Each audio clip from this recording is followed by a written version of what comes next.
Je vous propose une séquence oui, non. Alors c'est Talleyrand qui disait ce sont les deux mots les plus risqués de la langue française parce que évidemment il faut réussir à faire son choix et c'est toujours extrêmement difficile. C'est 10 questions, alors un peu au hasard, certaines pas au hasard, certaines on les reprend de la suite de nos objectifs 2027. Première question, Madame Le Pen, elles vont s'afficher là, vous allez pouvoir les lire quand je vous les donne. Oui ou non, est-ce que vous êtes pour le retour de l'ISF, l'ISF tel qu'il existait en tout cas à l'époque? Non. Est-ce que vous l'avez payé vous-même d'ailleurs à l'époque? Non. Bon. Deuxième question. Vous auriez bien voulu, tout le monde aimerait bien voulu. Tout le monde, ouais. Deuxième question. Est-ce que, selon vous, enfin vous, présidente, disons, est-ce que vous essayeriez de rétablir la peine de mort? Non. Pourquoi? Parce que je pense que ce qu'il faut surtout, c'est mettre en place la perpétuité incompressible. Ce que les gens ne veulent plus, c'est les voir sortir. Voilà, il y a un moment, pour les crimes les plus graves, les plus odieux, les plus abjects, ils ne veulent plus les voir sortir. Alors évidemment, ils finissent par être pour la peine de mort. Moi, je leur propose une alternative, c'est la perpétuité réelle. Ils ne sortiront plus. Troisième question. Faut-il, oui ou non, légaliser la gestation pour autrui, la GPA? Non. Non, non, c'est du commerce d'êtres humains, c'est inadmissible, c'est le commerce de la pauvreté, Non, non, pas du tout, je suis totalement contre. Question internationale, on a peu parlé d'international ce soir, on aura d'autres occasions. Oui ou non, est-ce que la France devrait sortir du commandement intégré de l'OTAN? Oui. Comme le général de Gaulle? Oui. Ouais. Pourquoi?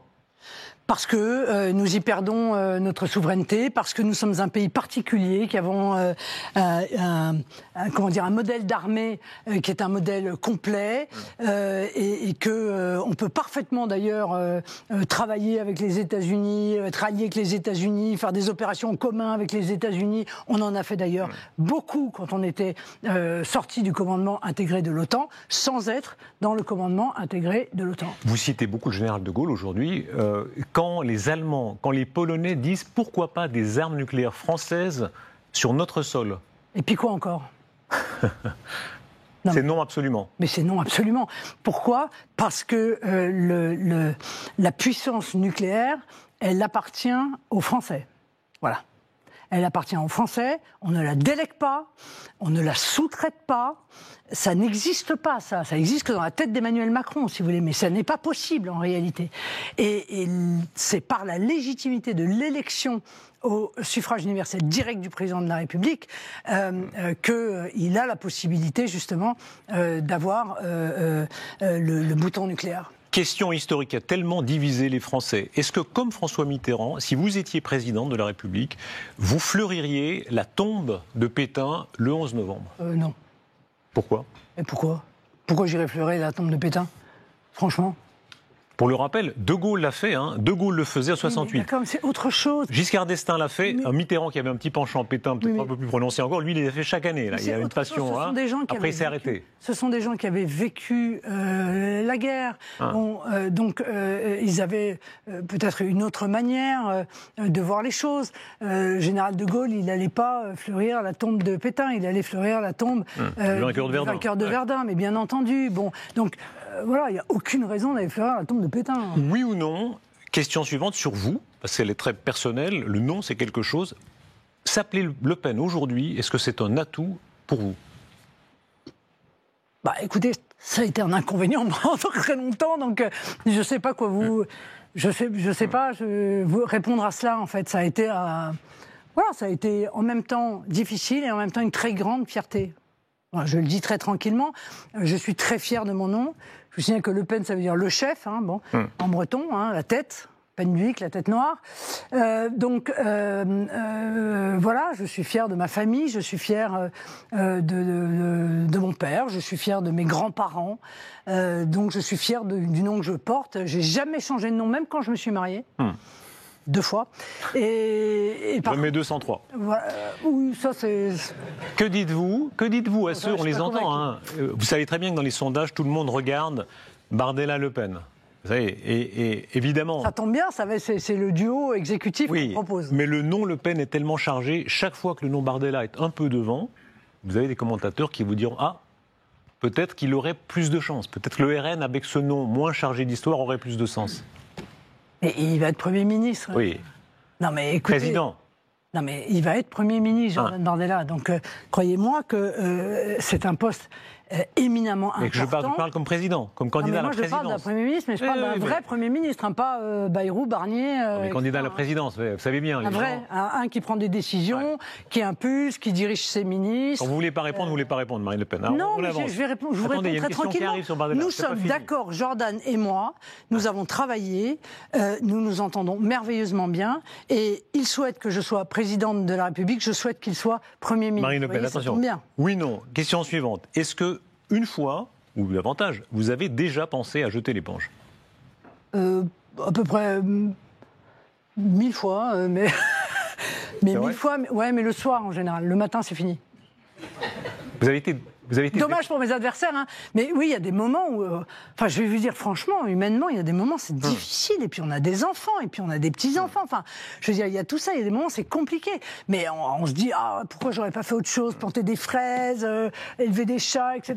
Bon. Non, mais ça, vous y êtes déjà. Et puis, ça dure le temps d'une nuit. Et puis, la nuit passant, on se dit, mais en réalité, je peux pas laisser les Français. Et puis, si on le fait pas, je pense que personne d'autre le fera. Et voilà, et il faut le faire parce que j'aime mon pays, parce que j'aime mon peuple et parce que je souffre en fait énormément de les voir dans cette situation. Quand est-ce que vous y avez pensé ? Vous avez été 3 fois candidate à la présidence. Je vais vous dire, parfois ça me...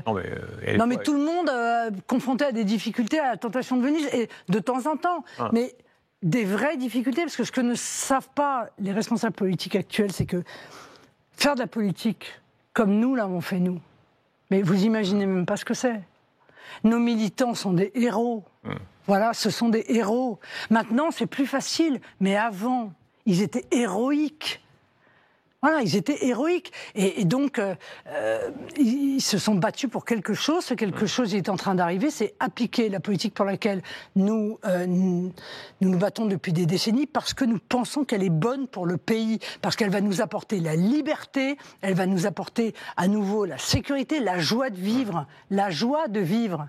Voilà, ne pas être d'accord en s'appréciant, en se parlant. Moi, je ne veux pas vivre sous un gouvernement LFI, où les gens se détestent, où vous n'êtes pas un adversaire, vous êtes un ennemi, et où, quand vous n'êtes pas d'accord avec eux, eh bien, en réalité, ils veulent votre élimination, qu'elle soit sociale, professionnelle, etc. Je ne veux pas de ça, c'est pas la France, en plus. Allez, question métaphysique, là, on s'élève. Oui ou non, est-ce que Dieu existe ? Oui. Vous en êtes sûr ? Oui. Vous êtes croyante ? Oui. Vous priez ? Ça vous est incroyable, votre question. Si vous voulez, si j'étais Jean-Marie Le Pen, je vous dirais « et ta sœur ». Très bien. Et il ajoutait « et le balbeur ». Question suivante, et elle rejoint un petit peu ce que vous disiez.